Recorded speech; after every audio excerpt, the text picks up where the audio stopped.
Hello friends, so this video is part of my efforts to resolve some tricky situations in horoscope analysis as well as throw some light on some controversial topics. So today's topic is I'm sure a situation which you must have come across as part of your horoscope analysis, and that is what happens when we have a planet which is in its own sign or sign of Mooltrikona or in exaltation, but it has gone to 6, 7, 6, 8 or 12 houses. That means a planet which is Rashi wise or sign wise strong but has gone to a Dusthana, that is 6th, 8th or 12th house. So how do you interpret such a planet? Now we have to focus on a very fundamental part of astrology here, which is what is the difference between signs and houses. A bhava versus a rashi. A sign is a universal constant. These signs are hanging around in the sky all the time, whether a birth on earth has taken place or not. Irrespective of that, signs are always there. But about bhava or house, when do you have a house? 4th house, 5th house, 7th house, 10th house. When do you have that? When you have the first house. When you have the ascendant. And when do you have an ascendant? When there is a birth. When someone is born on earth, we measure the ascendant from the eastern horizon, the sign that is rising, which we call the first house. From there, the next sign becomes second house and third house and fourth house and so on. So when you talk about your marriage, your career, your money, your hobbies, you are talking about your houses.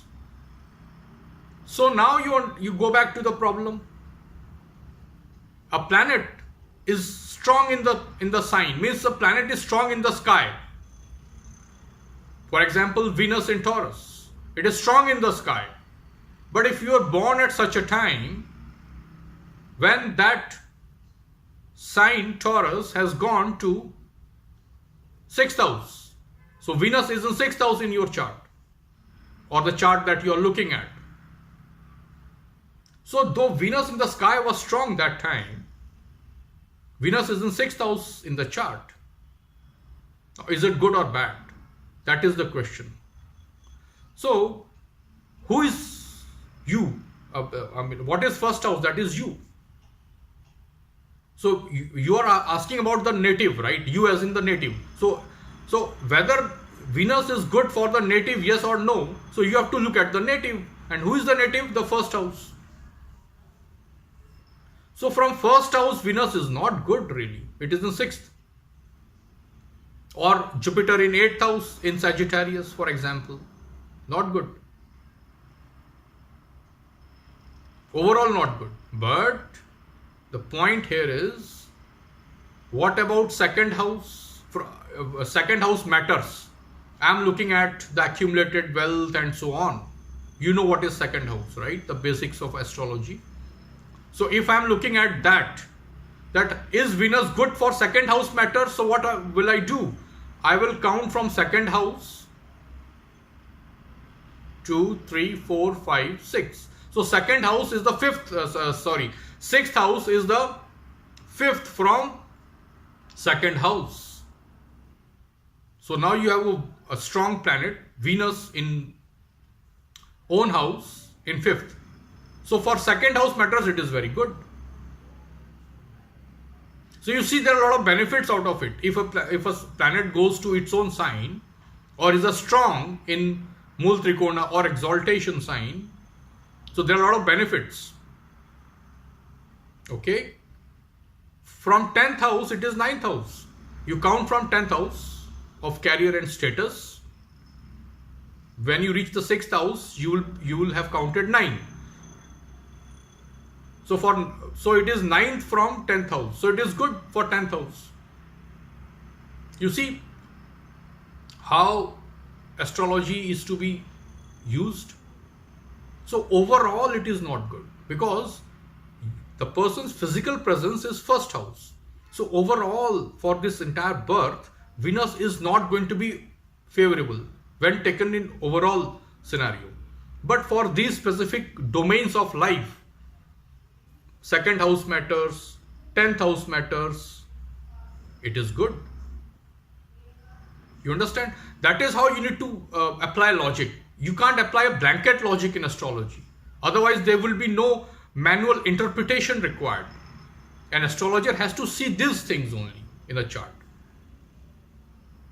In my opinion, the strength of planet is nothing but the ability of a planet to deliver good results. The weaker the planet goes, the weaker it becomes to deliver good results. If a planet is a lord of your 8th house or 12th house and it has gone weak, so it is even worse. It is even worse. Then if the planet was sign-wise strong, was exalted or in the Mooltrikona sign, it would be much better, even if it is lord of 8th or 12th house. It would be much better if the planet was strong Rashi-wise. At least it can do some good. Okay? So strength of planet is nothing but the ability of a planet to deliver good results. So overall, Venus in 6th in Taurus may not be good overall because it is 6 from Lagna. That is this person's physical presence in this earth. But for many other matters, it is good. I gave you examples. So don't just conclude blindly. So overall, it is not good because the supremacy of bhava is more important than the signs in the materialistic and earthy sense. When people say, is it favorable for me? It is good. Is it good for me? The person is asking from a very materialistic point of view. So for materialistic point of view, it is not good. There are some exceptions, of course. Venus in 12th has been hailed as very good, no matter which sign. If it is in own sign or strong sign, it is even better. That rule will always apply. But Venus in 12th is hailed as good. Saturn in 8th is also been praised by ancients that it is good. It's debatable, of course, but Venus in 12th has been hailed by one and all. Okay, so there are some exceptions. So, but that's matter of knowing these exceptions. But overall, the principle, talking of the principle that what happens if a planet is in its own sign but has gone to 6, 8, and 12, you have to see it like this. Overall, because bhava is more important. I explained at the beginning of this video. Bhava is more important than Rashi as far as your physical presence on this earth is concerned. So from that point of view, it is not good. But you do get a lot of benefits out of it because it is a strong planet and it is in various good places from many houses. For example, I gave you 2nd house and 10th house examples. Right? So this is how you have to look at such planets and resolve this tricky situation, okay, where you are taking a well-rounded view, not just a blanket view. That is how you need to look at astrology.